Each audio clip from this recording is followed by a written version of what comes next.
Bilanggo, The Jenica Story. Dear Papa Dudut, naranasan niyo na bang makulong? Hindi sa likod ng mga rehas sa presinto ha, kundi sa responsibilidad ninyo sa inyong pamilya. Ako kasi oo, at akala ko ay hindi na ako makakawala pa mula sa aking pagkakabilanggo. Ang mga karanasan kong yon sa buhay ang rason kung bakit ako sumulat sa programa ninyong Barangay Love Stories. Pero bago ang lahat ay magpapakilala muna ako. Tawagin niyo na lamang po ako sa pangalang Jenica, 27 years old at tubong Montalban, Rizal. Nagtatrabaho ako sa isang private company sa Quezon City. Naisip kong magpadala ng istorya sa inyong istasyon upang ibahagi ang mga karanasan ko sa buhay. Sana ay may matutuhan dito ang mga kabarangay natin.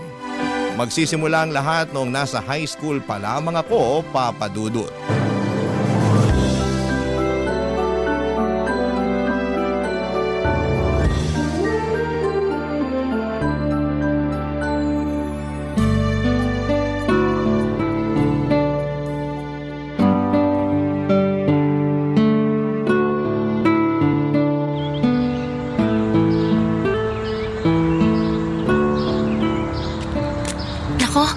Sana magustuhan ni nanay itong mga binili kong pastillas mula sa baon ko. Alam ko kasi na paborito niya to eh. Iba-iba pa yung kulay ng pambalot. Nakakatuwa namang tingnan. Ayun, nandito na ako sa bahay. Nandito na po ako! Oh, bakit ngayon ka lang? Kanina pa kita hinihintay ah. Ano po kasi, dumaan pa po ako sa tindahan ni Aling Sonia kasi nakita ko kaninang umaga na may tinda sila ng mga paborito niyong pastillas. Ito, kaya binilhan ko po kayo, Nay. Alam ko pong paborito niyo yan eh. Salamat. Pero akala mo ba madadaan mo ako sa pagbili niyan? Ano po? Anong ano po? May kasalanan ka pa sa akin, Jenica. Ayan oh, tignan mo.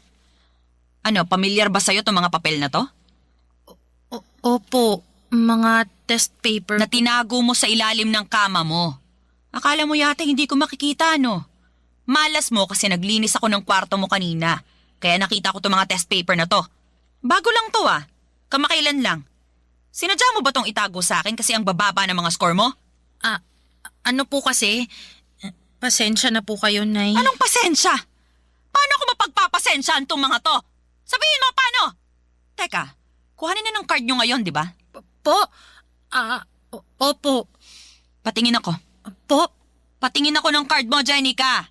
Wag mong itatago sa akin yan katulad ng pagtatago mo nito mga test paper na to, ha? Akin na, dali! Sandali lang po. Kukunin ko lang po sa bag, Nay. Namumuro ka na talagang bata ka? Asa na? Ito na po. Ito na po. Ay, Diyos mio. Sinasabi ko na nga ba ang bababa ng mga grado mo? Pasensya na po talaga kayo, Nay. Pero wala naman po akong bagsak. Kahit na, pasang-awa lang naman to mga grado mo. Paano hindi magiging ganito kababa mababa rin ang mga score mo sa test? Bobo ka ba? Po? Ang sabi ko, bobo ka ba? Kasi mga bobo lang naman na nakakakuha ng mga ganitong grado. Pati na rin ang ganitong score sa test. Sobra naman po yata kayo, Nay. Sobra na kung sobra, pero may karapatan naman akong sabihin yon dahil sumobra na rin ang kabobohan mo. Bakit hindi mo tularan ng Kuya Jason mo? Sakto lang din naman po yung mga grade ni Kuya. Di naman ganun kataas, pero bakit ako lang po yung pinapagalitan ninyo? Grabe naman po kayo magalit sa akin, Nay. Wala naman po akong bagsak. Ba't nakuha mo pa talagang mga tuwiran, ha? Nagsasabi lang naman po ako ng... Kumpara naman sa kuya mo, mas marami naman siyang kayang gawin kesa sa'yo. Magaling siyang tumugtog ng drums. Kaya nga nasali siya sa banda ng eskwelahan ninyo, hindi ba? Mahusay din mag-basketball. May itsura kaya laging laman ang mga pageant. Magaling makisama, magiliw kaya maraming natutuwa sa kanya. Ay naku, ang anak kong yun, napaka-perpekto. Ikaw, sa pag-aaral ka na nga lang babawi, pumalpak ka pa? Saan ka nalang pupulutin yan pagtanda mo, Jenica? Baka walang kumpanya ang gustuhin kunin ka dahil napakahina ng utak mo. Walang-wala ka talaga sa kalingkingan ng kuya mo. Papa Dudut, hindi yun ang unang beses na kinumpara ako ni Nanay Irma kay Kuya Jason. Pero paulit-ulit pa rin akong nasasaktan. At walang pinagkaiba ang sandaling yon. Akala ko'y manhid na ako pero naapektuhan pa rin ako ng bigat ng mga salita niya laban sa akin. Sa mata ng nanay namin, ang kuya ko na ang pinaka-perpekto. Kulang na lang ay gawin niya itong santo at sambahin.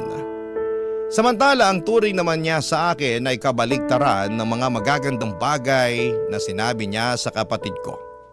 Hindi talaga patas ang tingin sa amin ang aming nanay simula pagkabata pa lamang. Ang tatay ko lamang ang kakampi ko noon pero iniwan niya ako nung naghiwalay sila ni nanay. Mas naramdaman ko tuloy na nawala na ako ng puwang sa pamilya namin dahil wala na ang nag-iisang may paborito sa akin. Fast forward.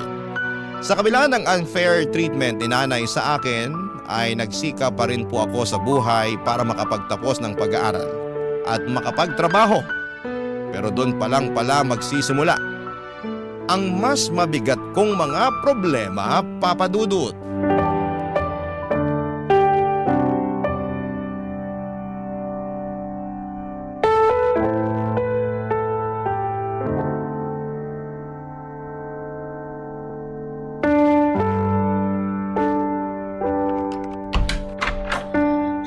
Pambihira namang Pilipinas to.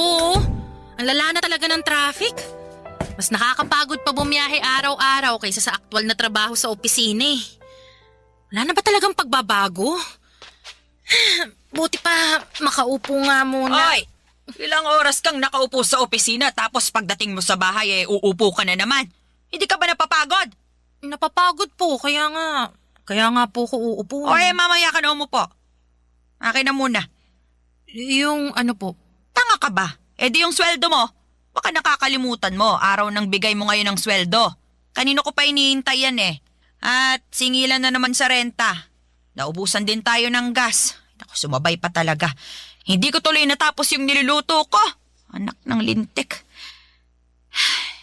Ano na? Asan na yung pera? Teka lang naman po, Nay. Kukunin ko po muna rito sa wallet ko. Naku, bagal-bagal mo talaga. Ito na po, Nay. Akin na. Anak ka ng tukneneng, bakit ganito lang? Po? Sabi ko, bakit ganito lang? Wala ka na bang idadagdag dito? Wala na po, Nay. Sagad na po yan. Kakasabi ko lang, di ba? Singilan na ng renta tapos naubusan pa tayo ng gasol. Hindi ko naman po sagot yung pagbili ng gasol, di ba? Toka po yan ni Kuya, kaya bakit parang balak niyong kunin dyan sa sweldo ko? Bakit hindi? Maliit lang din naman ang ibinigay ng kuya mo. Kaya pambili lang yun ng bigas. Wala na rin yung panggas, hindi na kasya. Di naman po yata tama na sa akin kayo maghahanap ng extra na pera. Dapat po kay Kuya. Bingi ka ba talaga o ano? Maliit nga lang ang nabigay ng kuya mo. At tingin ko, wala na siyang malalabas pa, kaya sa'yo ko na lang sana kukunin yung pambili natin ng gas. Wala na nga rin po kung malalabas, Nay. Anong wala? Dapat meron! Ha? Ano pong sinasabi niyo? Hoy, Jenica, alam naman natin na mas mataas ng kaunti ang sinesweldo mo kaysa sa kuya mo. Dapat may extra na pera ka, lalo na sa mga ganitong panahon. Yung nagkukulang ng ambag ang kuya mo. Nay, hindi naman po itong unang beses na nagkulang ng ambag si Kuya sa bahay natin eh.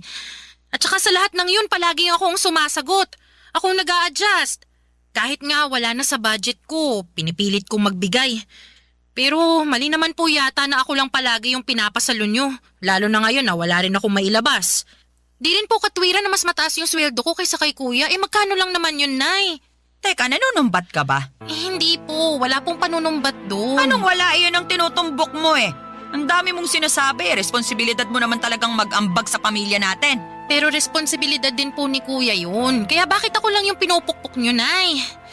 Pag si Kuya, sakto lang ang inaambag o kaya kulang, wala naman kayo masyadong sinasabi. Pero pag ako, sangkatutak na sermon yung abot ko sa inyo.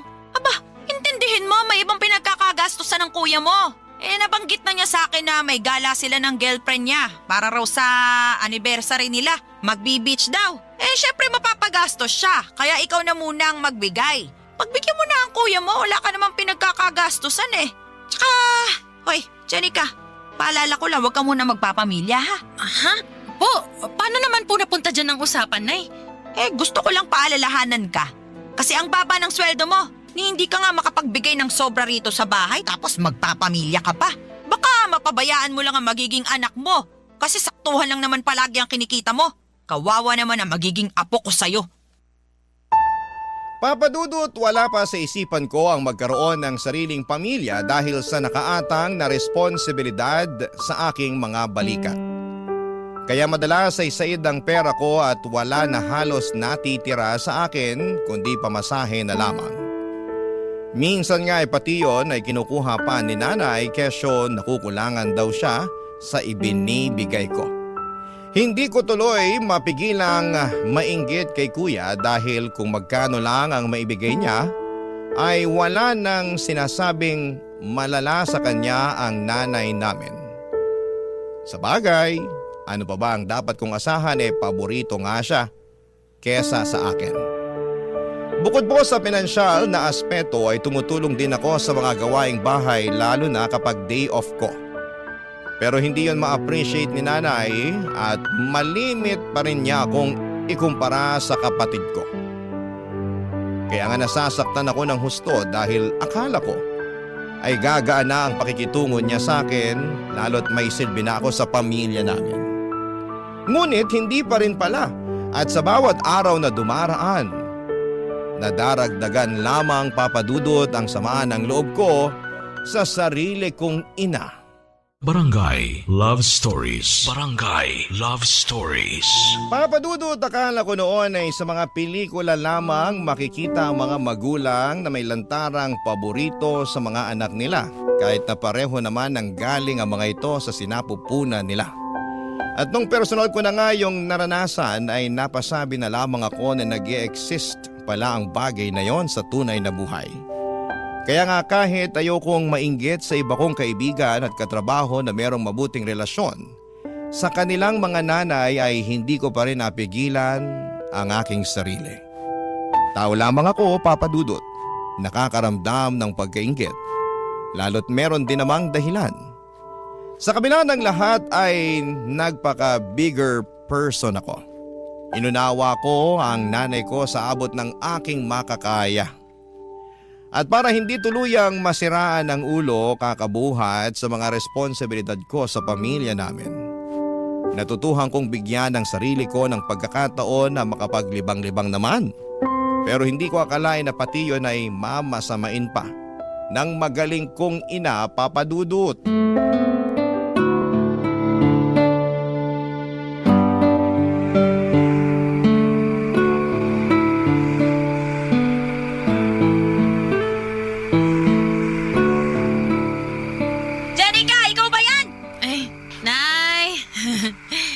Nandito na po ako.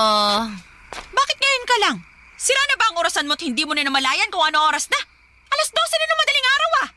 Alam ko naman po yun kasi di naman po sira yung orasan ko. Tingnan nyo. Bagong bili pa tong relo ko. Patingin niya ako niyan. Aray ko naman po, dahan-dahan lang, Nay. Ka talaga ng tatay mong siraulo. Bago nga tong relo mo at mukhang mamahalin pa. Kailan mo to binili ha? Sabihin mo. At magkano bili mo rito? Nung nakaraang araw lang. Kalma lang kayo, Nay. Mura lang naman po yan. Magkano nga? Di, 5,000. 5,000? Para sa relo? Tapos, natuto ka ng uminom ng alak? Kaya ba ngayon ka lang dumating kasi uminom ka pa, ha? Sagutin mo ako, Janica! Opo, Nay. Nagkaayaan kasi yung mga katrabaho ko na nagumimik. Sumama na po ako kasi wala naman pong pasok bukas. At magkano ang nagastos mo, ha?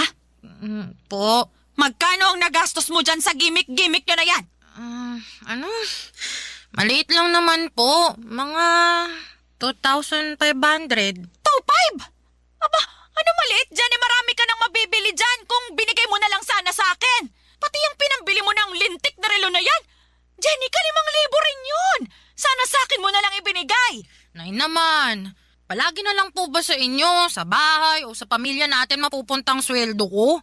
Paano naman po ako? Paano naman ang sarili ko Ako nga po yung nagpakahirap sa pagtatrabaho. Tapos... tapos ano? Ayan ka na naman Hirap sa'yo, akala mo kung sino ka malaki ang sweldo kung makapanumbat. Hindi po ako nanunumbat. Nagsasabi lang po ako ng totoo. Walang totoo sa mga sinasabi mo. Puro ka lang pagmamataas. Eh bakit si kuya? Ah, ano si kuya mo? Pag si kuya ang bumibili ng mga bagong gamit niya, kahit na mamahalin at kahit na magkulang ang inaambag niya rito sa bahay, eh ayos lang sa inyo. Suportado niyo pa nga eh. Narinig ko, sinabi niyo pa sa kanya na nailibre naman niya ang sarili niya dahil nagpapakahirap siya magtrabaho para sa pamilya natin. Eh ako rin naman po ah. Nagtatrabaho rin naman po ako, Nay. Nag-aambag din ako dito. Tumutulong ako sa mga gawaing bahay pero bakit parang wala akong karapatan na bilhan ng sarili ko gamit ang pera na pinaghirapan ko? At bakit naman nasali rito ang kuya mo? Eh labas naman siya sa usapan. Yan ang hirap sa inyo na eh. Pagdating kay kuya, nagmamalinis kayo. Ano ba pinagsasasabi mo? Ang pinag-uusapan natin dito, yung pagbili mo ng kung ano-ano, samantalang malaki ang pangangailangan natin dito sa bahay. At yung pag-inom mo ng alak, kababae mong tao lasinggera ka. Tapos ano, kasama mo mga katrabaho mo ka mo? Ilan ang lalaki sa mga yon ha? Sagutin mo. Bakit niyo po ba gustong malaman? Sagutin mo sabi, ilan ang kasama niyong lalaki? Ilan kayo lahat? 8 po. 3 kami mga babae at… Napakalandi mo talaga! ano pong sinabi niyo, Nay? Saan naman po galing yan? Ano hindi ko sasabihing malandi ka? Sino bang matinong babae ang sumasama sa mga lalaki para makipag-inuman? Wala naman po kaming ginagawang masama eh. Uminom lang, nagkasiyahan. Kahit na! Nung panahon namin, magkahawak lang ang mga babae at lalaki, pinapakasal na agad ng mga magulang. Ganoon kami kakonserbatibo nung araw. Pero ngayon, napakawalang yanin ng mga kabataan. Jenica, ayus-ayusin mo lang talaga ha? Baka isang araw umuwi ka na lang dito sa bahay na umiiyak at sasabihin ginahasa ka ng mga kainuman mong lalaki. Kapag nangyari yun, Jenica, naku! Baka palayasin pa kita sa pamamahay natin. Papadudot, pakiramdam ko ay wala na akong karapatang magsaya dahil lamang sa hindi pareho ang nararamdaman namin ng pamilya ko. Lalo na ng nanay ko. Yun bang dapat kung malungkot at miserable sila ay ganoon din ang maramdaman at estado ko sa buhay. Kaya nga sakal na ako ng mga panahong yon. Pakiwari ko ay sarili kong pamilya ang pumapatay sa akin. At pag hindi ako gumagawa ng paraan upang kumawala sa kanila, ay baka tuluyan na akong masiraan ng ulo. Kaya nga para hindi mangyari yon habang meron pang natitirang kaunting pagkatino sa isipan ko at pag-asa sa puso ko, ay nag-decide akong planuhin ang pagsasalba sa aking sarili. Hindi madali para sa akin ang bagay na yon dahil nga mahal na mahal ko ang pamilya ko. Kahit na hindi kami pareho ng nararamdaman sa isa't isa. Pero ginawa ko pa rin at bilang unang hakbang ay kinausap ko nga si Kuya Jason Papadudut.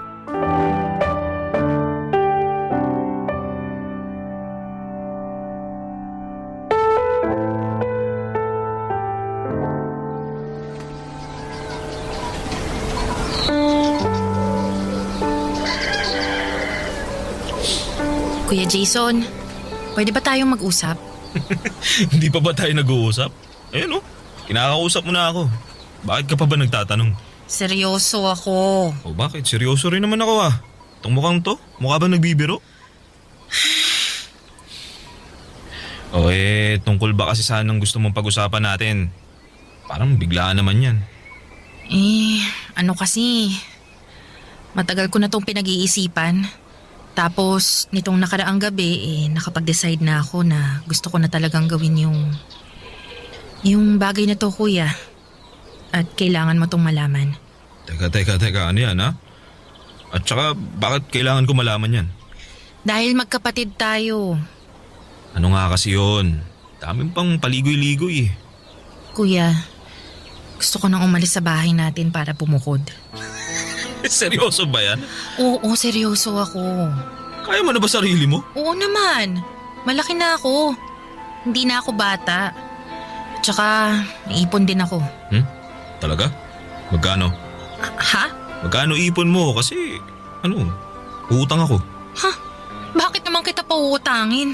Magkapatid kasi tayo, tsaka kailangan ko kasi ako na yung aalis ng bahay natin.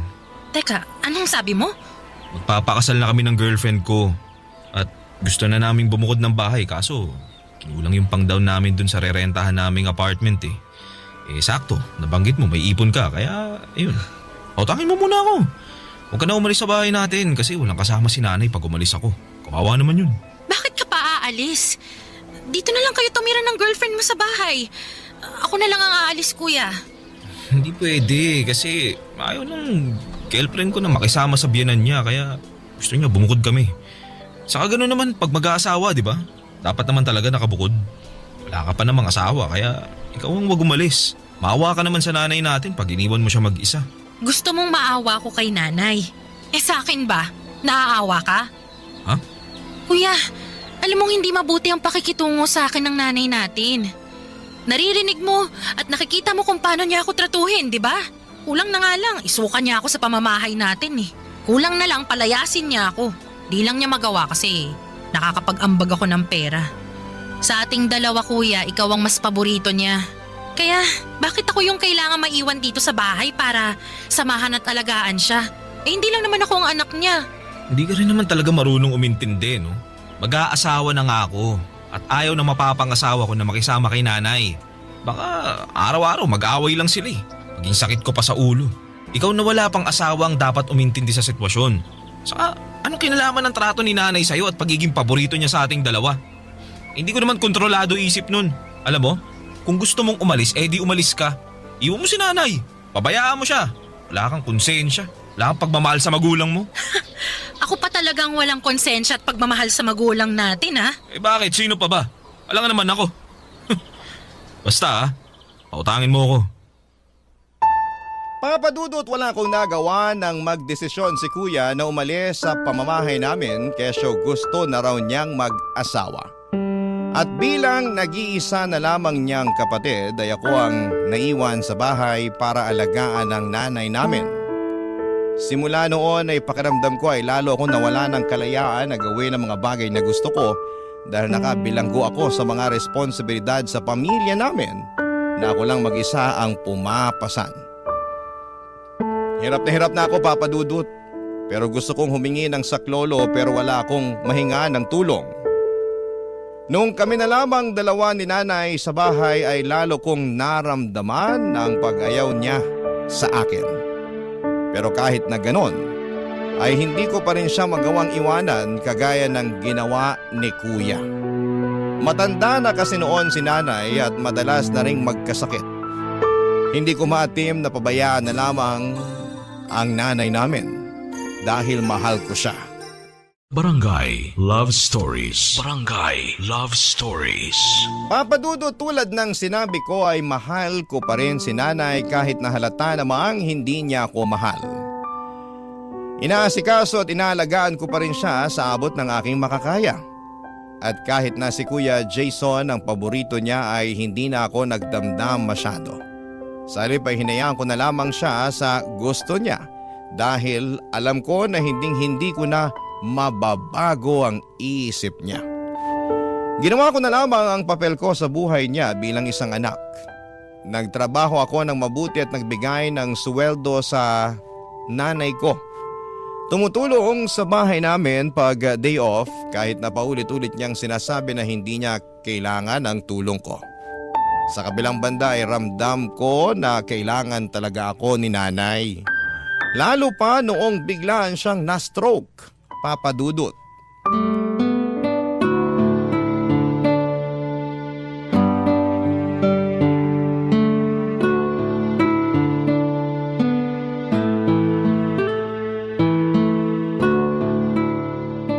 Ano ba yan? Adobo? Ang putla. Kulang sa toyo, mukhang matabang. Oh, bakit? Nasa stress lang po ako. Stress. Sabihin mo, sa akin, ano? Sa sitwasyon po. Sorry na, hindi ko lang mapigilan eh. Pagod lang din po ako ngayon dahil maraming ginawa sa opisina.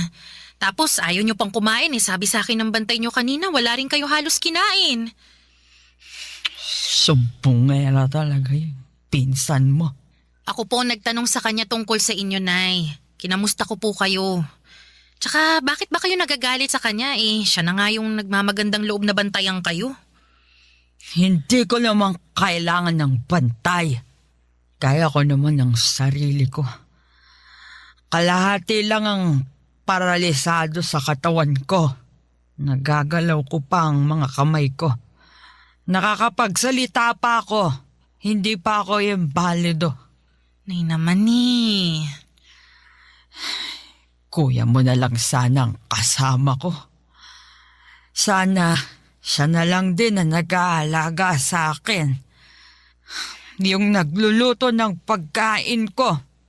Mas masarap pa siyang magluto kumpara sa luto mo na hindi maintindihan ng lasa. Wala na nga po si kuya.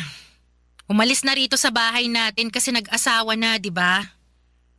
Kaya nga sana nandito siya. Bakit ba panay kayo hanap kay kuya? Andito naman ako para alagaan kayo. Panay kayo hanap sa wala simula nung na-stroke kayo. Mabibilang na lang sa kamay ko sa daliri yung mga pagkakataon na binisita nila kayo rito sa atin. Basta. Mas gusto ko ang kuya mo. Kung meron lang talagang pagpipilian. Hindi ikaw ang gusto kong mag-alaga At sa akin. tingin ninyo, gusto ko na ako mag-alaga sa inyo? Anong sabi mo? Nay, sumusobra na po kayo Kung makapagsalita kayo, parang wala na akong ginawang mabuti sa pamilya natin, no? Lagi niyong pinamumuka sa akin na wala akong silbi, na kulang ang mga effort ko, na palagi na lang si kuya ang magaling at nakakalamang. Lagi niyo na lang akong kinukumpara sa kanya. Anak niyo rin naman ako, di ba? Bakit, Nay? Bakit kayo ganyan sa akin? Bakit pagdating kay kuya ang bait-bait niyo? Tapos sa akin hindi? Sabihin niyo, Nay, bakit ba? Mas mahal ko ang kuya mo kaysa sa'yo. Ano magagawa ko? Tsaka kahit anak kita, kahit nang galing ka sa sinapupunan ko, hindi kita ginusto. Ano po? Ayoko nang magkanak pa kami ng tatay mo. Dahil ilang beses na ako nakunan pagkatapos ng kuya mo. Pero mapilit ang tatay mo. Makulit. Kahit ayoko na, sige pa rin. Nung nalaman kong buntis ako sa'yo, pinagsamantalahan ako ng tatay mo. Pinilit niya akong buhayin ka dahil gusto pa raw niya ng isang anak. Kaya kahit ayoko, kahit natatakot na akong mabuntis at manganak, wala akong nagawa kundi sundin siya. Mas takot ako sa galit ng tatay mo at sa pwede niyang gawin. Paano kung patayin niya ako? Yung bata-bata pa ng kuya mo. Kaya po ba wala kayong kaamor-amor sa akin dahil sa kasalanan sa inyo ni tatay? Oo. Tapos nakuha pa niyang mambabae. Iniwan niya kayo sa akin. Ikaw! Iniwan ka niya para buhayin ko. Kapal ang mukha niya. Kaya hindi mo ko masisisi kung bakit ganito ako makitungo sa'yo. Pag nakikita kita, naaalala ko ang mukha ng taong nanamantala sa akin. Nanloko at nangiwan. Pakiramdam ko, hindi talaga siya nawala. At nabubuhay siya sa katauhan mo. Papadudot, yun pala ang dahilan kaya hindi ako mahal ng nanay ko. Pero maling-mali naman na isumbat niya sa akin ang kasalanan sa kanya ng aking tatay. Hindi ko rin naman ginusto na mabuhay at ipanganak sa mundo. Kung may pagpipilian lamang ako, kung alam ko lang na magiging miserable ang buhay ko sa mga kamay ng nanay ko ay hindi na lamang sana ako isinilang noon. Sana ay namatay na lamang ako sa sinapupunan ng nanay ko. Nagpatuloy ang hindi magandang trato sa akin ni nanay kahit na ginagawa ko naman ang lahat para alagaan siya, irespeto at unawain. Gabi-gabi ay nagdarasal ako sa Diyos. Nahawakan niya ang puso ng nanay ko para magbago ito. Pero imposible na yatang mangyari yon dahil sa kabila ng karamdaman ni nanay ay mas naging malala pa ang trato niya sa akin. Sa katunayan ay nagawa na rin niya akong saktan kapag inis na siya. Bagay na hindi ko kayang tiisin, Papa Dudut. Doon ko na naisip ang isang bagay na ni sa hinagap ay hindi ko akalaing magagawa ko sa kanya. Dinala ko si nanay sa apartment ni Kuya tulad ng palaging bukang bibig niya na mas gusto niya na si Kuyang mag-alaga sa kanya kesa sa akin. Bukod doon ay dala-dala ko rin ang iba niyang mga gamit, damit at gamot.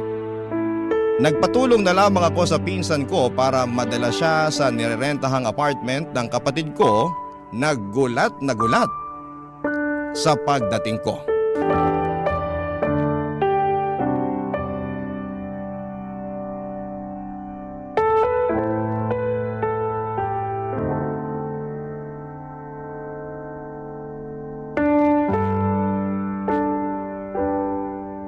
Kuya, iiwan ko na sa pangangalaga mo si nanay. Ano?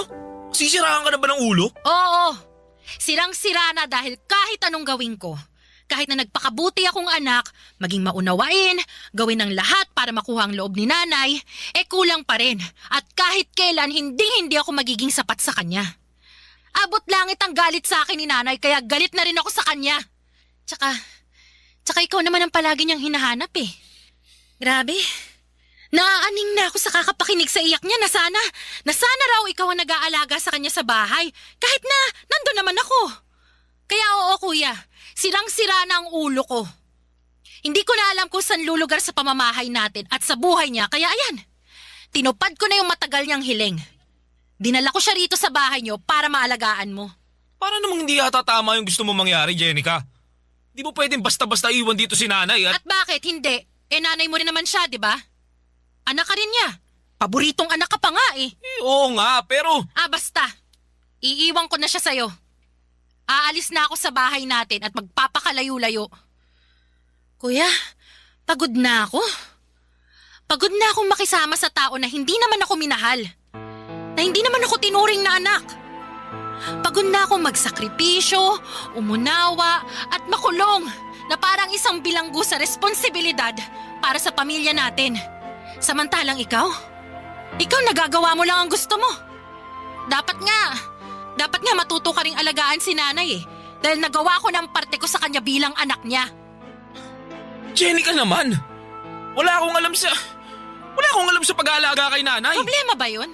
Di alamin mo. Ikaw na bahala. Diskartehan mo na, total. Lagi namang sinasabi ni nanay na magaling ka. Di patunayan mo. Ipakita mo sa kanya. Kasi ako kuya, nagawa ko na yan eh.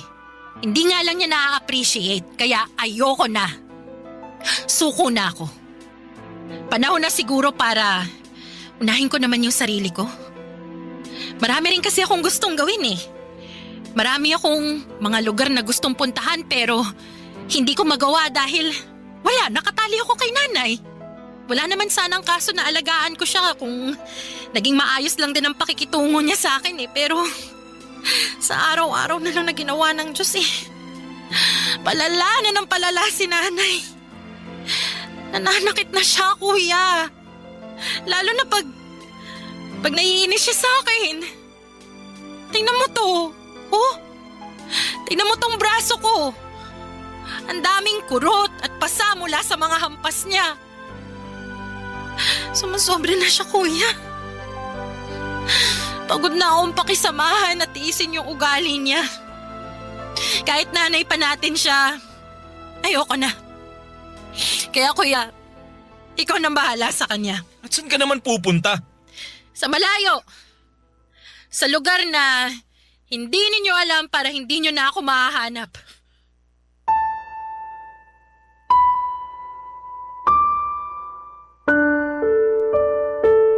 Papa Dudut, masama na akong anak kung yan ang tingin ninyo sa akin dahil sa pagtatakwil ko sa sarili kong ina. Ngunit kung hindi ko po yun gagawin ay baka matagal ko nang kinitil ang sarili kong buhay sa pagtitiis na pakisamahan siya. Sobrang sirang-sira na talaga ang mental health ko at anumang sandali ay baka mabaliw na ako. Aaminin ko na hindi rin naman madali sa akin na umalis pero kailangan ko namang salbahin ang sarili ko. Sa kasalukuyan ay patuloy pa rin akong umuusad sa buhay ko kahit na may mga gabi na bumabalik sa aking alaala ang sakit na dulot ng mga naranasan ko sa buhay na kagagawan ng sarili kong ina. Ngunit tuwing sumasapit ang umaga ay patuloy pa rin po akong humahawak sa katiting na pag-asa sa puso ko na magiging maayos pa rin ang lahat-lahat. Kaya nga bilang unang hakbang, Papa Dudut, ay sumailalim ako ngayon sa counseling. Ang hiling ko na lamang ay mapagtanto ng nanay ko ang kamalian niya sa akin. Dahil mali pa rin na sisihin niya ako sa kasalanan na nagawa sa kanya ng tatay ko. Hanggang dito na lamang po ang sulat ko, Papa Dudut. Maraming salamat po sakaling mapili po ninyong i-ere sa inyong programa ang aking kwento. God bless and more power po sa Barangay Love Stories. Ang inyong forever kapuso at ka-barangay, Jenica. Today you're going to crochet a parrot cup holder bag, a cute tropical drink carrier that hugs your tumbler or iced coffee cup and hangs from a sturdy strap so you can carry your drink hands-free. And we'll make it strong enough for real daily use while adding parrot-inspired color bands and a simple feather accent that gives it personality without making it complicated. Start by choosing the exact cup you want to fit, because the best cup holders are sized to the real object instead of guessing. Measure the bottom diameter, the widest circumference around the middle, and the height from the bottom up to just below the lid. Most tumblers widen toward the top, so our plan is to crochet a snug base, build the side wall straight for stability, then add gentle increases to match the cup's flare, and finish with a structured rim that resists stretching. For yarn, cotton is your best friend for this project because it's grippy, washable, and less stretchy than acrylic. DK cotton gives a lighter bag, worsted cotton gives a sturdier bag, and either works if you crochet dense stitches. Pick a hook that makes a firm fabric with minimal holes. For DK cotton, many people land around 3 to 3.5. For worsted cotton, around 3.5 to 4. If you can see big gaps in your single crochet, go smaller because the fabric needs to support weight. Gather scissors, a yarn needle, and a stitch marker, and decide your parrot palette. Choose one main body color like green, cream, or light tan, then 1 or 2 bright accents like yellow, red, and blue for stripes, and a little green for leaves. If you want a tiny dot detail on a feather, you can use a small bit of dark yarn, but keep details minimal so it stays clean and stylish. We'll use US crochet terms: chain, slip stitch, single crochet, half double crochet, increases and decreases, and we'll build the bag in 5 stages: base circle, side wall, shaping for cup flare, top rim with optional drawstring, and a reinforced strap with strong attachment tabs. Begin with the base in your main body color. Make a magic ring and work 8 single crochets into the ring. Pull the tail tight to close the center, and if you prefer joined rounds, slip stitch to the first stitch to join.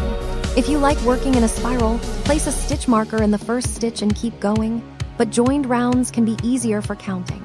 Round 2. Chain 1 and work 2 single crochets into each stitch around for 16, then join. Round 3. Chain 1, work 1 single crochet then an increase, repeating around for 24, then join. Round 4. Chain 1, work 2 single crochets then an increase, repeating around for 32, then join. Round 5. Chain 1, work 3 single crochets then an increase, repeating around for 40, then join. Place your cup on the circle. The base should be close to the cup bottom diameter, ideally just slightly smaller because the side wall will pull it into a snug fit. If your cup bottom is larger, add another increase round. Chain 1, work 4 single crochets then an increase around for 48, then test again. If your circle starts to ripple or wave, you've increased too quickly for your tension. Tighten slightly or stop increasing and move on, because a wavy base makes the cup sit unevenly. Now turn the base into a cup shape by creating the side wall. Crochet the next round in back loops only. Chain 1, then single crochet in the back loop of each stitch around, keeping the same stitch count. This creates a crisp ridge and makes the fabric naturally bend upward like a basket. From here, crochet in normal single crochet rounds for a dense, supportive wall. Work 3 straight rounds with no increases, then test fit by sliding the holder onto the bottom of your cup. It should feel snug and stable. If it's so tight that it's hard to slide on, you can add a gentle increase round soon. If it's loose, keep going straight and rely on the height and rim to tighten. And remember, you can add a drawstring channel later for adjustability. Most cups widen toward the middle, so you'll likely add gradual increases as you climb. Use the increase then rest strategy. Do 1 increase round, then 1 or 2 plain rounds, then test again. A gentle increase round might be chain 1, single crochet 7, increase, repeat a round, then crochet 2 plain rounds. Slide it on and check the widest point. If it still feels tight at the widest point, do another gentle increase round, spaced evenly. Single crochet 8, increase a round, then crochet 1 plain round and test. Keep testing as you go. This is what makes the holder feel custom and secure.